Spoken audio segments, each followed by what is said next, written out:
Bezrat Hashem Mincha is going to be 7:25. Please be on time. The Halacha tells us that a person who is planning to eat is required to give first to his animals before he feeds himself. He has to feed his animals.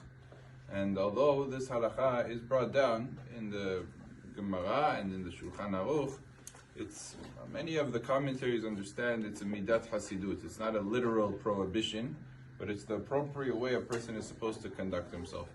It's learned out from various psukim that it talks about Yaakov Avinu, it talks about Eliezer, how first the animals were given to eat, and then vayusam lefanav le'echor, and then the person himself. However, when it comes to drinking, it's the other way around. With drinking, a person comes before. First you drink, and then the animal. And the commentaries ask, what's the reason to distinguish between eating and drinking? Some various explanations are given, but also that's also learned out from the psukim, because it says, Vatomer sheteh, v'gam gemalecha ashke. First you, and then the camels.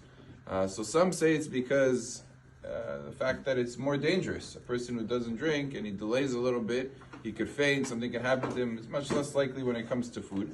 Plus, with food, you could end up starting, and then another 2 hours later, I forgot to feed the animal.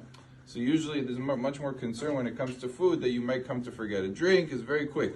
You drink, okay, then I give it to the animal. So it's not really much of a concern. So it comes out that a person has to be careful, as the Torah is very careful with the respect of animals, and the tzar ba'alei chayim that one could cause to an animal is also something that Torah is very particular in. So here, although it's not really 100% in the category tzar ba'alei chayim, it's just a question of which one comes first. Nevertheless, one is supposed to be, and it's appropriate that he should be careful with these halachot. Baruch Adonai le'olam, amen v'amen.